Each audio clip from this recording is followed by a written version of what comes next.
दुनिया भर में दरख्त फेफड़ों का काम करते हुए हवा को साफ करके लोगों को कई बीमारियों से बचाते हैं। कराची के मुख्तलिफ इलाकों में अब भी वो दरख्त मौजूद हैं जो कदीमी विरसा करार दिए गए हैं। कराची के किसी ज़माने में जो दरख्त थे बड़े अहम दरख्त रहे हैं, जो कि उनकी कराची की शनाख्त रही है, जिसमें ख़ास तौर पे नीम जो है वो बड़ी अहमियत हामिल रहा है, और पीपल है, और इसी तरह कीकर है, और बनियान ट्री है।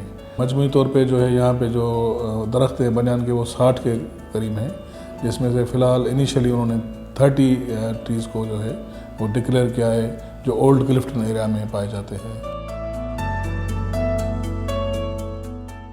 सदर क्लिफ्टन, चिड़ियाघर, फेरियर हॉल और सिंध हाई कोर्ट समेत सदर के मुख्तलिफ मकामात पर सदी पुरानी तारीख और उम्र रखते हुए ये कदीमी दरख्त शहर कराची को ऑक्सीजन फराहम कर रहे हैं।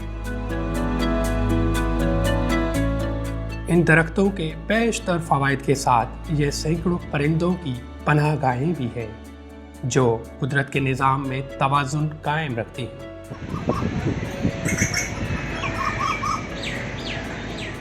टोटल सिंध में जो है ना 700 के करीब वैरायटी बताई जाती है परिंदों की, जिसमें से कि लोअर सिंध में जिसमें कराची आता है उसमें 400 वैरायटी सिर्फ यहीं पे है।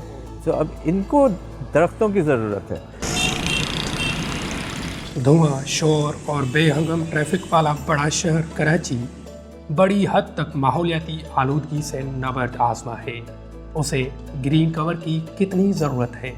शहर की प्लानिंग में ये चीज़ ज़रूरी होती है कि आप एक परसेंटेज रखें ग्रीन स्पेसेस की, जैसे कि ग्रीन बेल्ट्स बनाई जाती हैं।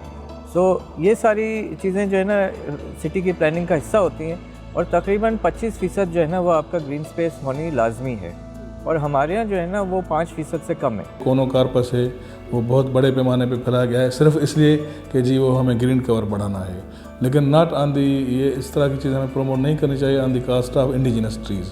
तो हमेशा जब आप स्पीशी का हम सिलेक्शन करें, चुनाव करें, तो वो लोकल इन्वायरमेंटल कंडीशंस को देखते हुए करें। कराची के ऐसे कई इलाके हैं जहां पर दरख्त नहीं हैं। वहां माहौलियाती आलूदगी के बाइस कई लोग मुख्तलिफ बीमारियों में मुब्तला हो रहे हैं। अब वो दरख्त होता है तो आप समझिए कि जो कंक्रीट का जो शहर बन गया है, जिसको हम कंक्रीट जंगल भी कहते हैं, ये आप समझें कि ये एक भट्टी बना ली है हमने अपने लिए।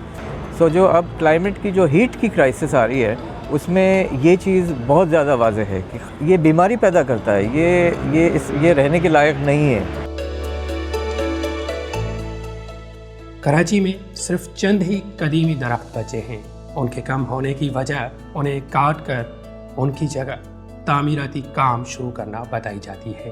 तो ये पूरा जो सिलसिला शुरू हुआ है, जो लैंड माफिया और लैंड ग्रेबर से चाइना कटिंग हो रही है, तो उसमें हम ये एक अहम नेचुरल हेरिटेज जो है वो उसका हम लॉस कर रहे हैं, और नतीजे में जब दरख्त का जो मतलब ख़त्म होता है या काटा जाता है तो उससे पूरी बायोडाइवर्सिटी मुतासर होती है।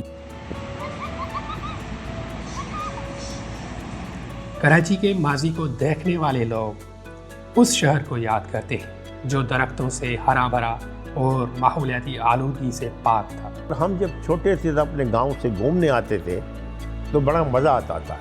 शहर इतना बेहतरीन था और फिर ग्रीन भी होता था। ये हमें बदकिस्मती है कि हम लोग ध्यान नहीं दे रहे हैं, न हम दरख्त लगा रहे हैं, न उगा रहे हैं। ये बहुत इतनी मुहिम चलनी चाहिए, नौजवानों को आगे आना चाहिए। इन दरख्तों को हेरिटेज का दर्जा तो दिया गया है, लेकिन उनकी हिफाजत अभी तक बड़ा चैलेंज है। ग्रीन लाइन के जो हमारे मेजर दरख्त थे जो 150 साल पुराने थे, उनको भी हमने रीप्लांट किया है अपने बंस गार्डन में, और हमने बंस गार्डन को मखसूस कर दिया है कि जो भी कोई पुराना प्लांट हो या जो भी नेटिव ट्रीज हो शहर के, अगर वो कहीं पे हमें मिलते हैं और हम समझते हैं कि ये इनको निकालना बहुत ज़रूरी है कॉरिडोर से, तो हम उसको प्रिजर्व कर रहे हैं। हमने बंस गार्डन में एक पोर्शन को बाकायदा डेलीगेट कर दिया इसमें।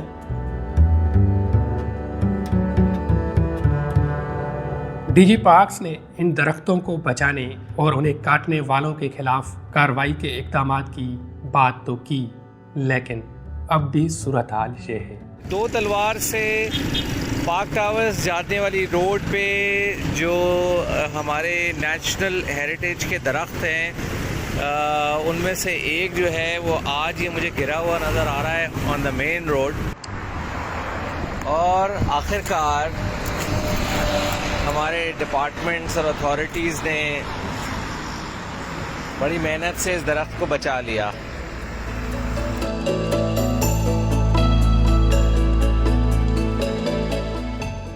कराची जैसे शहर को दरख्तों की बहुत ज़्यादा ज़रूरत है और शहर में मौजूद जो दरख्त हैं उनकी हिफाजत भी बहुत ज़्यादा अहम है।